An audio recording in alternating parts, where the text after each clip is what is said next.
Hi guys, welcome to SRP Study Point. Today we are going to discuss about respiration in organism. How to organism take respiration. कैसे organism में respiration की process होती है उसके बारे में हम बता रहे हैं। तो रिस्पिरेशन क्या होता है? रिस्पिरेशन और ब्रीदिंग दोनों तो प्रोसेस हैं। रिस्पिरेशन के केस में क्या होता है? Releasing of energy from the food, that process known as respiration. यानी फूड से एनर्जी का रिलीज होना क्या कहलाता है? रिस्पिरेशन कहलाता है। या cellular exchange of gases is known as respiration. या सेल के अंदर जो गैसों का एक्सचेंज होता है उसे क्या कहेंगे? रिस्पिरेशन कहते हैं। इस केस में क्या होती है? एनर्जी रिलीज होती है। और ब्रीदिंग क्या होता है?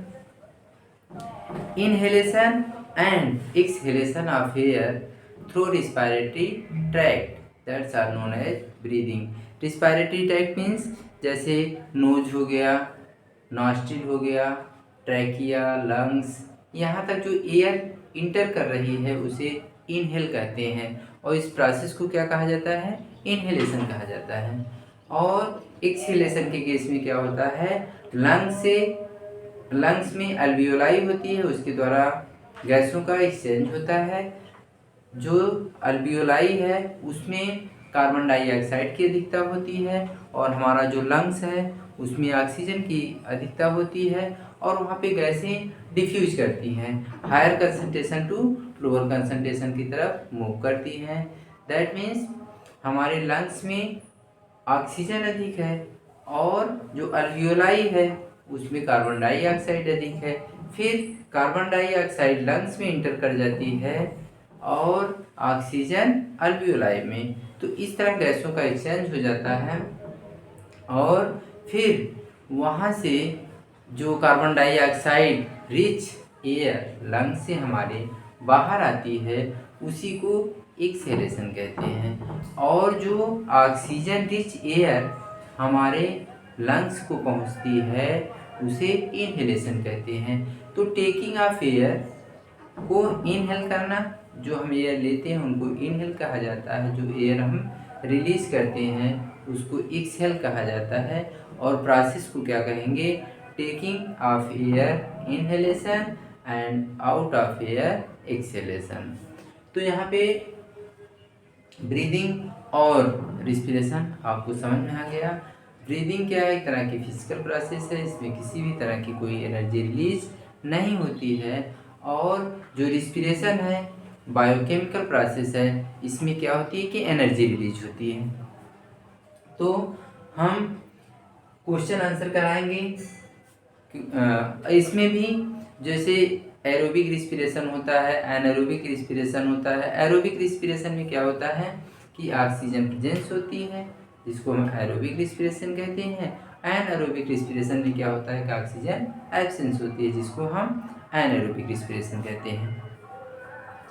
तो फिर यहाँ कुछ क्वेश्चन एक्सरसाइज के एंड में दिए गए हैं, उसको हम सॉल्व करवाएंगे। तो देखिए यहाँ क्या है? Why does a person develop cramp after a vigorous exercise. एक पर्सन जो एक्सरसाइज हैवी एक्सरसाइज करता है, ज़्यादा वर्क करता है, स्ट्रांग वर्क करता है, हार्ड वर्क करता है, तो फिर उसमें क्या होता है कि जो मसल्स होती हैं वो क्रैम्प करती हैं, पेन करती हैं, दर्द होता है। तो क्यों? उसी को हमें बताना है। तो इसका मतलब क्या होता है कि जब हम देखिए, पहले आंसर देख लीजिए उसके बाद एक्सप्लेन कर रहे हैं। Some time a person develop cramp.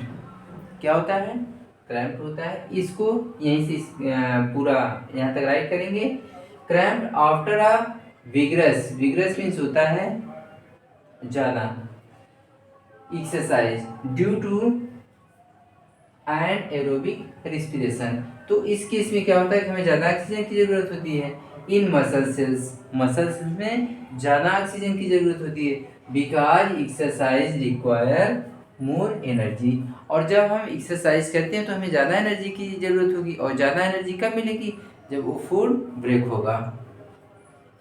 तो फिर but the supply of oxygen remain same, लेकिन जो ऑक्सीजन की सप्लाई वो क्या है? वो तो सेम है, जो हम नॉर्मल पोजीशन में हैं और जो एक्सरसाइज कर रहे हैं। तो ऐसे केस में क्या हो जाता है कि this lead to deposition of lactic acid which causes cramp. तो हमारी जो बॉडी मसल्स होती है उसमें लैक्टिक एसिड का फॉर्मेशन हो जाता है, जिसके कारण हमारी बॉडी क्रैम्प करती है, पेन होती है। क्लियर? तो इसका यही मतलब है कि जैसे हम नॉर्मल मूवमेंट करते हैं, नॉर्मल कोई वर्क करते हैं, तो ऑक्सीजन की जो सप्लाई है वो तो सेम है, लेकिन जब हम स्पीड बढ़ा देते हैं, दौड़ने लगते हैं और एक्सरसाइज करते हैं, तो उस केस में क्या होता है कि जो ऑक्सीजन की सप्लाई वो तो सेम है, लेकिन हमें ज़्यादा एनर्जी चाहिए। तो ज़्यादा एनर्जी की सप्लाई के लिए हमें ऑक्सीजन और चाहिए। तो उस दौरान जब ज़्यादा ऑक्सीजन नहीं मिलती है तो फिर ग्लूकोज का अच्छे से ब्रेक नहीं हो पाता है, कार्बन डाइऑक्साइड और वाटर में कन्वर्ट नहीं हो पाता और एनर्जी रिलीज नहीं हो पाती है। तो उस दौरान हमारी मसल्स में लैक्टिक एसिड का फॉर्मेशन हो जाता है, जिसके कारण हमें पेन होती है। क्रैम्प मीन्स पेन होना मसल्स में। नेक्स्ट क्वेश्चन है what is breathing rate. Breathing rate क्या है? फिर when do we breathe faster. When do we breathe faster, कब हम ब्रीदिंग को बहुत तेजी से अप डाउन करते हैं, लेते हैं। तो what is breathing? Breathing you know that in our body normal breathing rate 15 to 16 18, यानी जो बॉडी में नॉर्मल ब्रीदिंग का रेट होता है वो 15 to 18 होता है पर मिनट। तो उसी को ब्रीदिंग रेट कहा जाता है। और ये रेट कब फास्टर हो जाता है? जब हम दौड़ते हैं, स्विमिंग करते हैं या एन अदर एक्सरसाइज करते हैं, तो हमारी ब्रीदिंग रेट बढ़ जाती है। और क्यों बढ़ जाती है? क्योंकि ऑक्सीजन की सप्लाई अधिक करने के लिए। तो वही आपका आंसर है। तो ध्यान से देखिए, what is the breathing rate. Breathing rate क्या है? When do we breathe faster, कब हम ब्रीथ को फास्ट करते हैं यानी जल्दी जल्दी सांस लेते हैं। तो आपका आंसर होगा the number of time a person breathe in a minute. एक मिनट में जितनी टाइम वो ब्रीथ करता है is called a breathing rate, उसी को ब्रीदिंग रेट कहा जाता है। फिर इसके बाद क्या है? The rate of breathing increases after running. जब हम दौड़ते हैं उसके बाद हमारी जो सांस लेने की टाइम है, नंबर ऑफ टाइम, वो बढ़ जाता है। फिर यानी जल्दी जल्दी हम सांस लेते हैं। स्विमिंग, जब स्विम करते हैं, तैरते हैं। जॉगिंग, जॉगिंग का मतलब जब हम धीरे धीरे ऐसे जॉगिंग करते हैं यानी थोड़ा सा फास्ट चलते हैं, यानी नॉर्मल स्थिति से थोड़ा सा तेज चलते हैं, तो उसी को जॉगिंग कहा जाता है। और हैवी फिजिकल वर्क, और जब हम फिजिकल वर्क करते हैं, कोई फिजिकल वर्क में जैसे कोई जल्दी जल्दी वर्क करते हैं, तो वही फिजिकल वर्क हमारा है। It is because all these activities require extra energy. और इस एक्टिविटी को करने के लिए हमें ज़्यादा एनर्जी चाहिए। जैसे हम तेज़ी से चल रहे हैं तब भी हमें ज़्यादा एनर्जी चाहिए, और कोई जैसे स्विमिंग कर रहे हैं, तैर रहे हैं पानी में, तब भी एनर्जी चाहिए। जॉगिंग कर रहे हैं तब भी एनर्जी चाहिए। तो या हैवी एक्सरसाइज कर रहे हैं जैसे पीटी हो गया, और भी कोई चीज़ें हम कर रहे हैं, बॉडी की एक्स्ट्रा एक्टिविटी कर रहे हैं, तो उसमें हमें एनर्जी चाहिए। तो इसके लिए क्या होता है? ज़्यादा एनर्जी चाहिए। दैट मीन्स ज़्यादा ऑक्सीजन भी चाहिए। ज़्यादा ऑक्सीजन मिलेगी तभी ज़्यादा हमारा जो फूड होगा ब्रेक होगा और हमें एनर्जी मिलेगी। तो वही है, as a result one breathe faster, inhale more oxygen, जिसके कारण हम ऑक्सीजन को बार बार तेजी से लेना स्टार्ट कर देते हैं। क्लियर? इसी कारण हमारा जो ब्रीदिंग रेट है वो बढ़ जाता है। फिर नेक्स्ट क्वेश्चन है, आपके नेक्स्ट क्वेश्चन में वहाँ पे लंग्स का स्ट्रक्चर फॉर्म किया हुआ है और ये पूरा रिग बनाया हुआ है बुक में। वो काफ़ी लॉन्ग क्वेश्चन है लेकिन आंसर बहुत ही शॉर्ट है। तो उसको यहाँ पे डायफ्राम होता है, जो हमारी रिब्स होती हैं उसके नीचे, उसके अंदर जो एब्डामेन रीजन होता है वहाँ पे थोड़ा सा अप रीजन में वो डायफ्राम होता है। और जब डायफ्राम डाउन होता है फिर ए रिब अप होती है या आउट होती है, तो जिससे वहाँ जो थोरेसिक कैविटी है वहाँ का एरिया या वॉल्यूम बढ़ जाता है और फिर एयर इनहेल हो जाती है। और फिर जब डायफ्राम अप होता है, डायफ्राम अप होता है यानी बैक होता है, और हमारी जो रिब है इन होती हैं फिर अंदर जाती हैं, जिससे हमारा जो थोरेसिक रीजन है वहाँ का जो वॉल्यूम है डिक्रीज कर जाता है और एयर आउट हो जाती है। इसी प्रोसेस को ब्रीदिंग मैकेनिज्म कहा जाता है। तो वही यहाँ पे दिया गया है। इनहेलेशन के केस में डायफ्राम और रिब आपके बुक में स्ट्रक्चर फॉर्म किया हुआ है, वहाँ से देख लीजिएगा। और एक्सहेलेशन जो एयर को बाहर किया जा रहा है, डायफ्राम और रिब्स। तो इस केस में क्या हो रहा है, तो डायफ्राम मूव डाउन यानी डायफ्राम नीचे जा रहा है, तो यहाँ डायफ्राम को क्या लिखेंगे, यहाँ पे गैप दिया गया है तो यहाँ लिखेंगे मूव डाउन। फिर रिब, रिब क्या होगी, मूव आउट। हमारी जो रिब है ये आउट होगी और डायफ्राम नीचे जाएगा, तो इसके अंदर का जो ये थोरेसिक रीजन कहा जाता है, तो इसके अंदर का जो वॉल्यूम है, एरिया है, बढ़ जाता है। फिर तब क्या होगा, इनहेलेशन, और फिर एयर क्या करती है, इनहेल कर देती है, अंदर आ जाती है।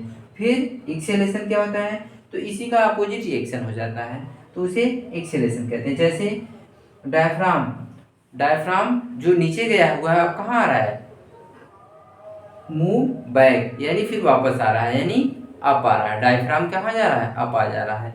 फिर इसके बाद क्या है, रिब, रिब अभी इनहेलेशन के केस में आउट हुई थी या अप हुई थी, तो एक्सेलेशन के केस में क्या होगी, वो रिटर्न हो जाएगी, यानी रिटर्न होगी। तो हमारा जो थोरेसिक रीजन है यहाँ का वॉल्यूम क्या करेगा या एरिया डिक्रीज करेगा, जिसके कारण एयर ऑटोमेटिक बाहर आ जाएगी। इस तरह से ब्रीथिंग प्रोसेस हमारी बॉडी में इन्वॉल्व होती है। तो ये इनहेलेशन और एक्सहेलेशन रहा, इसी को ब्रीथिंग कहा जाता है। Next question, question number 4, do the fish and frog breathe in the same way. फिर जस्टिफिकेशन करना है। कह रहा है क्या फ्रॉग और फिश सेम वे में रिस्पिरेशन करते हैं, सॉरी ब्रीथ करते हैं। फिर इसको आपको जस्टिफाई करना है। तो इसका आंसर क्या होगा, पहले तो क्वेश्चन देख लीजिए, do the fish and frog breathe in the same way, give justification. आप क्वेश्चन को बुक से राइट कर लेंगे। फिर इसके बाद इसका आंसर है, यहाँ जो यस दिया गया है शार्ट है, यस क्यू 4 का मतलब हो गया शार्ट क्वेश्चन 4, ये शार्ट क्वेश्चन 4 है।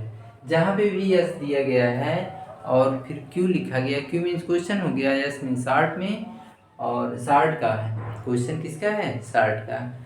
फिर यहाँ पे देखिए आपने यल लिखा गया, यल क्यू यानी लॉन्ग क्वेश्चन, यल क्यू का मतलब क्या हो गया, लॉन्ग क्वेश्चन। तो फिर इसका आंसर हो जाएगा, fish are adopted to breathe, fish are adopted to breathe, breathe में ई रहेगा last, adopted to breathe in water, they breathe through gills, their special respiratory organ. The blood vessels present in gills absorb oxygen and carry it to the tissue and help to pass out carbon dioxide. फिर ये तो fish का हो गया। फिर frog के case में क्या है, frog are adopted to live in water and the land both. फिर they breathe through lungs when on land and through gills when it in water. इसलिए इसको हम इस तरह से पढ़ रहे हैं ताकि आप, अगर आपको क्लियर दिखाई ना दे तो आप इससे समझ जाएंगे कि यहाँ वाटर लिखा गया है, एंड लिखा गया है, एंड लैंड, द लैंड। तो जब हम वर्ड को पढ़ेंगे तो आप उसको राइट कर लेंगे किताब से देख के। तो यहाँ पे आपका आंसर यही होगा, जो फिश होती हैं उसमें गैस पाए जाते हैं, जो माउथ के थ्रू बार बार वाटर को इनहेल करती हैं, वाटर को लेती हैं, और साइड से वाटर क्या होता है, निकलता रहता है।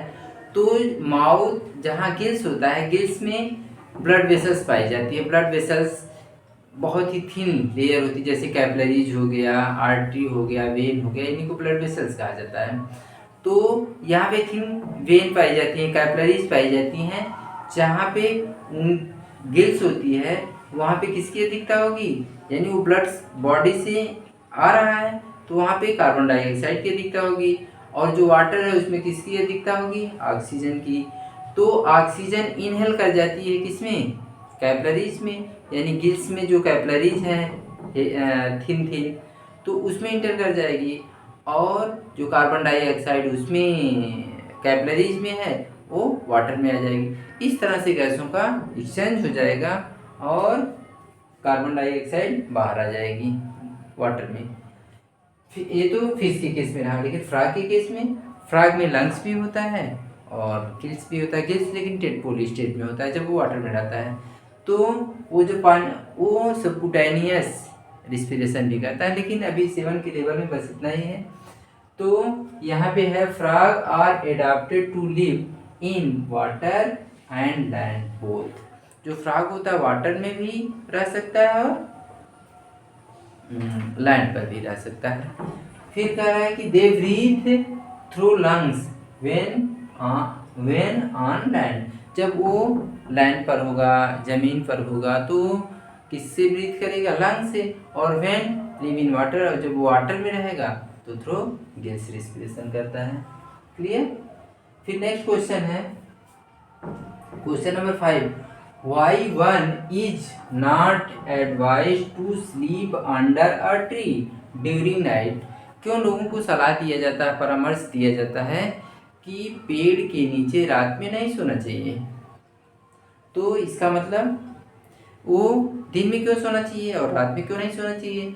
दिन में इसलिए सोना चाहिए क्योंकि प्लांट जो होते हैं, जो कार्बन डाइऑक्साइड, जैसे रिस्पिरेशन के प्रोसेस में प्लांट और एनिमल्स दोनों ऑक्सीजन लेते हैं। रिस्पिरेशन में क्या होता है कि जितने भी लिविंग ऑर्गेनिज्म हैं सभी क्या करते हैं, ऑक्सीजन इनहेल करते हैं during the process of respiration. Plant भी रिस्पिरेशन कर रहे हैं, और जो वन पर्सन या जो भी उसके नीचे सो रहा है वो भी रिस्पिरेशन कर रहा है। तो प्लांट भी कार्बन डाइऑक्साइड रिलीज कर रहे हैं, और एनिमल्स भी, a person also release carbon dioxide. तो वहाँ पे CO2 का अमाउंट बढ़ जाएगा, जिससे थोड़ा सा प्रॉब्लम होगी, जो पर्सन है उसको प्रॉब्लम होगी, इसलिए प्लांट के नीचे सोना नहीं चाहिए। तो वही कहा जा रहा है, one should not sleep under tree at night because at night the plant respire to give out carbon dioxide. Plant भी कार्बन डाइऑक्साइड रिलीज करेंगे। This lead to increase in the proportion of CO2 in the air. तो वहाँ जो air होगी उसमें carbon dioxide का ratio बढ़ जाएगा। प्रपोर्शन मीन्स रेशियो बढ़ जाएगा एयर में। At one sleep under the tree, at one sleep under the tree the amount of increase CO2 in inhale. जो पेड़ के नीचे सो रहा है उसमें CO2 का अमाउंट अधिक है, अब उसको क्या कर रहा है, जो इसमें CO2 का अमाउंट अधिक है उसी को इनहेल कर रहा है। तो क्या होगा, एयर विल एडवर्सली, एडवर्सली मतलब बैड इफेक्ट देगा, अफेक्ट हिज हर हेल्थ, यानी उसके हेल्थ पे एडवर्स इफेक्ट पड़ेगा, बैड इफेक्ट पड़ेगा। Clear, are you getting? So in this way your short answer finish. Now we are going to discuss about long question. Long question LQ1, that means long question. Here, under what condition does the aerobic respiration occur? कह रहा है कि किस condition में aerobic respiration मिलता है या होता है। तो जब एयर प्रेजेंट होती है या ऑक्सीजन प्रेजेंट होती है तो उसे एरोबिक रिस्पिरेशन कहते हैं। सो क्वेश्चन फर्स्ट का आंसर है aerobic respiration. 1 minute. Here, anaerobic respiration take place in the absence of oxygen। जो anaerobic respiration होता है वो ऑक्सीजन के एब्सेंस में होता है। It usually occur in the micro, ये जो छोटे माइक्रो ऑर्गेनिज्म होते हैं उन्हीं में होता है। जैसे क्या, ईस्ट एंड बैक्टीरिया। ईस्ट और बैक्टीरिया में क्या होता है, एनाएरोबिक रिस्पिरेशन होता है। इसमें क्या होता है, किसका फॉर्मेशन हो रहा है, alcohol and carbon dioxide are formed at the end of anaerobic respiration। जब anaerobic respiration होता है तो उसके एंड में किसका फॉर्मेशन होता है, एल्कोहल और कार्बन डाइऑक्साइड का, और लेस अमाउंट में एनर्जी रिलीज होती है। फिर इसके बाद है, यहाँ पे वो सारे रिएक्शन को लिखे गए हैं। तो क्या हो रहा है, ग्लूकोज जो फूड है वो ब्रेक डाउन हो रहा है in absence of oxygen. Alcohol बन रहा है, कार्बन डाइऑक्साइड बन रही है और लेस अमाउंट पे एनर्जी रिलीज होती है। और एनर्जी जो रिलीज होती है किस फॉर्म में होती है, एटीपी की फॉर्म में होती है। एटीपी का फुल फॉर्म होता है एडेनोसिन ट्राइफॉस्फेट। फिर ग्लूकोज, ये तो एब्सेंस ऑफ ऑक्सीजन हो रही है जिसमें एल्कोहल बन रहा है और कार्बन डाइऑक्साइड बन रही है और लेस अमाउंट में एनर्जी रिलीज हो रही है। लेकिन अगर ऑक्सीजन मिल रही है लेकिन लेस अमाउंट में मिल रही है, तब किसका फॉर्मेशन, एकदम absence of oxygen, alcohol form हो रहा है, कार्बन डाइऑक्साइड बन रही है और क्या बन रहा है, एनर्जी बन रही है। लेकिन लेस अमाउंट में ऑक्सीजन अगर अवेलेबल है तब किसका फॉर्मेशन होता है, लैक्टिक एसिड का। तो ग्लूकोज, लैक ऑफ ऑक्सीजन, किसका फॉर्मेशन हो रहा है, लैक्टिक एसिड और एनर्जी का। इसी लैक्टिक एसिड के कारण हमारी बॉडी में क्रैम्प तो होता है, पेन होती है, ठीक। और जब ये लैक्टिक एसिड जब हम रिलैक्स करते हैं तो फिर लैक्टिक एसिड कार्बन डाइऑक्साइड में कन्वर्ट हो जाती और वाटर में कन्वर्ट हो जाती है। फिर हमें पूरी एनर्जी रिलीज मिलती है और हमें रिलैक्स फील होता है, इसलिए रेस्ट नेसेसरी। फिर क्या हो रहा है, lactic acid presence of oxygen में क्या किसका फॉर्मेशन करता है, कार्बन डाइऑक्साइड, वाटर और एनर्जी का फॉर्मेशन करता है। तो ये फर्स्ट क्वेश्चन का आंसर रहा कि एनाएरोबिक रिस्पिरेशन क्या है, उसके बारे में एक्सप्लेन किया गया। फिर नेक्स्ट क्वेश्चन है, what is mean by aerobic and anaerobic respiration. Aerobic and anaerobic respiration का मीन क्या है, मतलब क्या है। तो you know that in presence of oxygen when we breathe, that's our aerobic respiration, and absence of oxygen when we respire, the respiration take place, that's are known as anaerobic respiration। clear। अब तो anaerobic का same answer first question में है। तो anaerobic respiration refer to long answer question number 1, यानी जो आपने question number 1 को लर्न किया है उसी को आप राइट कर दीजिए तो आपका एनाएरोबिक रिस्पिरेशन हो जाएगा। क्लियर। फिर इसके बाद क्या है, एरोबिक रिस्पिरेशन में, aerobic respiration in the presence of oxygen is termed as aerobic respiration. अगर ऑक्सीजन प्रेजेंस है तो उसे एरोबिक रिस्पिरेशन कहते हैं।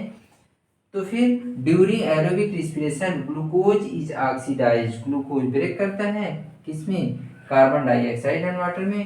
तो ये रिएक्शन है, ग्लूकोज ऑक्सीजन के साथ रिएक्शन करता है। यहाँ आप लिख सकते हैं प्रेजेंस ऑफ एयर, किसमें, एयर में, प्रेजेंस ऑफ एयर ऑक्सीजन, या ऑक्सीजन लिखिए ज़्यादा बेटर, ऑक्सीजन में।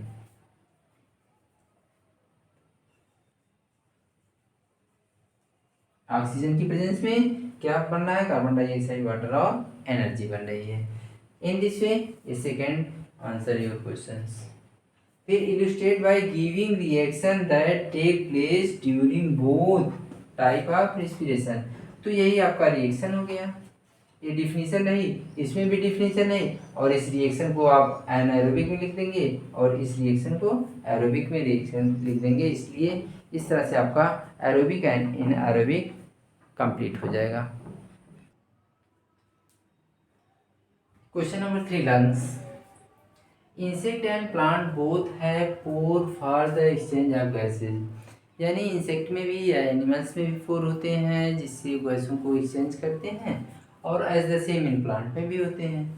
Differentiate between the two with respect to their position, उनके पोजीशन के बेस पे, नंबर के बेस पे, and extension into the body.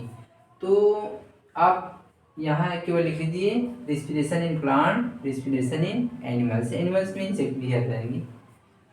तो आपको यहाँ पे क्या डिफरेंट है, plant do not breathe, plant में ब्रीथ नहीं होती, प्लांट रिस्पायर करते हैं, रिस्पिरेशन करते हैं, they only respire through their leaf through stomata and lenticel, उसमें स्टोमेटा पाई जाती है पत्तियों में, और स्टेम में लेंट सेल पाई जाती है। इस तरह से रूट में भी बाय डिफ्यूजन होता है। लेकिन animals like insect breathe air through nostril के थ्रू, गिल्स के थ्रू, स्पाइरकिल के थ्रू, ट्रैकिया एक्सेट्रा, ये रिस्पायरेटरी ऑर्गन है। फिर है रिस्पायरेटरी ऑर्गन आर एब्सेंस, इसमें प्लांट में रिस्पायरेटरी ऑर्गन एब्सेंट होते हैं। Respiration take place through diffusion के थ्रू, इसमें रिस्पिरेशन होता है। इसमें क्या होता है, respiratory organ are present like lungs, gills etcetera. फिर है carbon dioxide release during respiration is utilised by the photosynthesis. Plant की गैस में क्या होता है, जो कार्बन डाइऑक्साइड रिलीज होती है वो यूटिलाइज कर ली जाती है, इसलिए प्लांट फोटोसिंथेसिस के दौरान ऑक्सीजन ही रिलीज करते हैं। लेकिन इन ह्यूमन बीइंग या इंसेक्ट या एनिमल्स में carbon dioxide is not utilise and release outside of the body. इस तरह से क्वेश्चन नंबर आपका 3 कंप्लीट हुआ। Next question number 4, why do we sneeze, हम स्नीज कैसे करते हैं, यानी जो छींकते हैं, ऐसा क्यों होता है?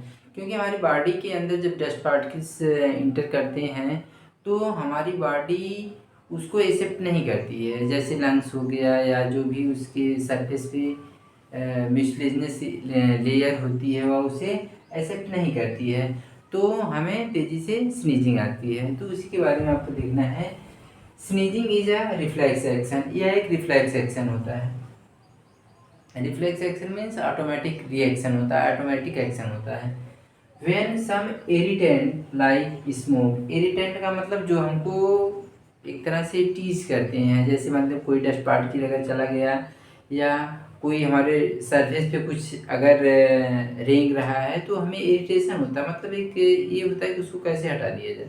जैसे सपोज दैट इरिटेशन का मतलब हुआ कि अगर हमारी बॉडी पर जैसे चींटी आ जाए, आंट आ जाए, और वो जब उस पर मूव करती है तो हमें एक अजीब सा फीलिंग होती है कि इसको कैसे हटा दिया जाए। या मॉस्किटो हुआ, जब कान के पास आ जाता है जब हम सोते रहते हैं तो एक तरह से इरिटेशन होती है, तो उसी को इरिटेट कहा जाता है। जो हमें इरिटेट करता है वो क्या है, इरिटेंट है। Like smoke, dust particle, pollen, जो जैसे पॉलन ग्रेन होते हैं या जो पॉलन छोटे पार्टिकल्स होते हैं उसी को पॉलन कहा जाता है। फिर etcetera infiltrate the inner lining of the nose, जो नोज होते हैं, जो नोज में हेयर्स होते हैं वो डस्ट को या जो लार्ज पार्टिकल होते हैं उनको तो रोक लेते हैं, लेकिन जो स्मॉल पार्टिकल्स होते हैं उसको रोक नहीं पाते हैं, तो वो आगे बढ़ते हैं। तो वही कह रहा है कि nose brain send out a signal to get rid of, जब वो आगे बढ़ते हैं तो ये ब्रेन तुरंत मैसेज देता है उनको, तुरंत वहाँ से सिग्नल आता है कि इसको बाहर किया जाए, इसको बाहर किया जाए, जो पार्टिकल हमारे नोज के थ्रू इंटर कर रहे हैं। तब क्या होता है, the triggers deep breath when get held in the lung, तो हम क्या करते हैं, डीप ब्रीथ लेते हैं और वो तेजी से और नीचे चले जाते हैं।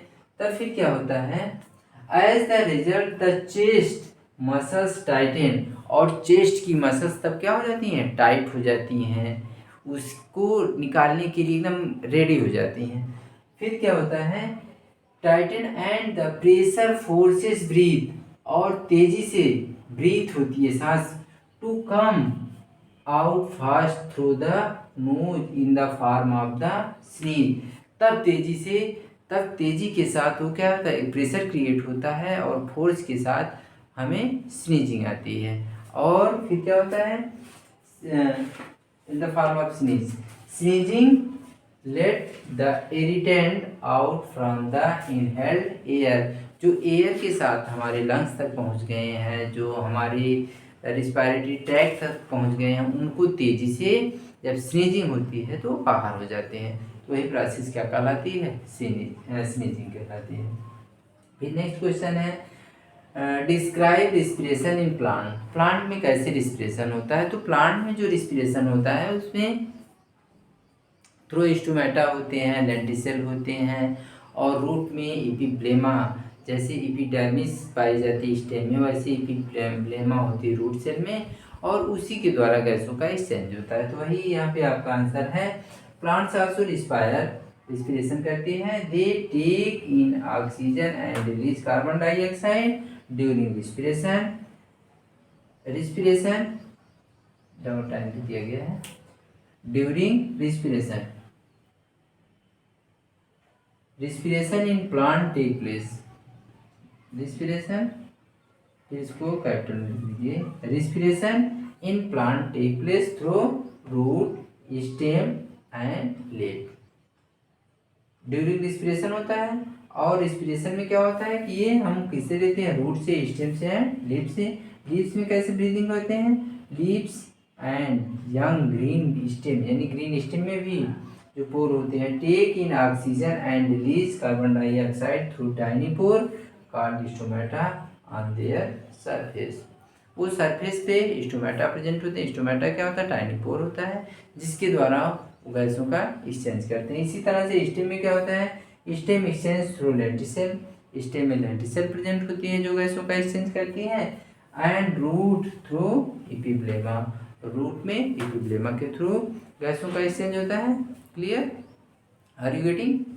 Okay, next question,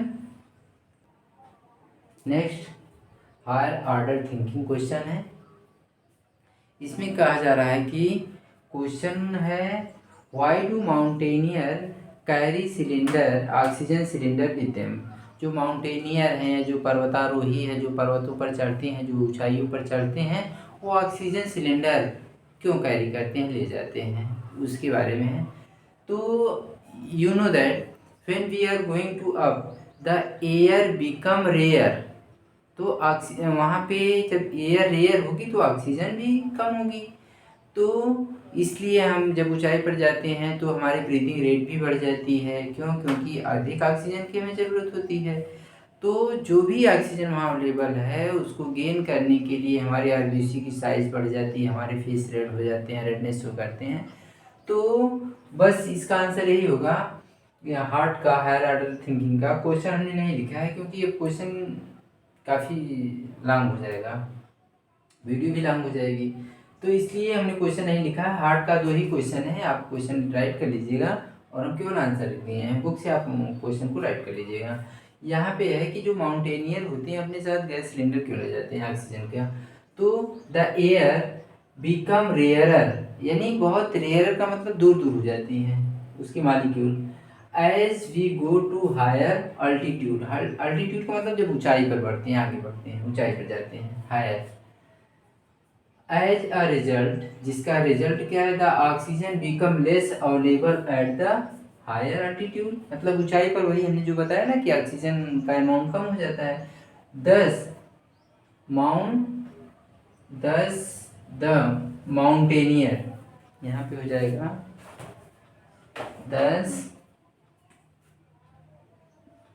the mountaineer carry oxygen cylinder with them. तो ऑक्सीजन की कमी को पूरा करने के लिए वो अपने साथ क्या ले जाते हैं, ऑक्सीजन सिलेंडर ले जाते हैं। फिर नेक्स्ट क्वेश्चन है what would happen if A potted plant is over water.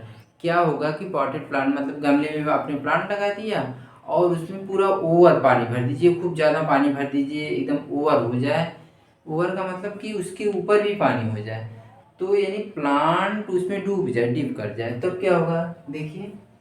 When A potted plant is over water मतलब कि अमाउंट बहुत ज़्यादा हो जाए या उसको उसमें डिप कर दिया जाए, the excess water saturated the plant root, तो उसकी जो प्लांट रूट है वहाँ पे वाटर का सेचुरेशन बढ़ जाएगा, मतलब कि वाटर ज़्यादा लॉगिंग हो जाएगी।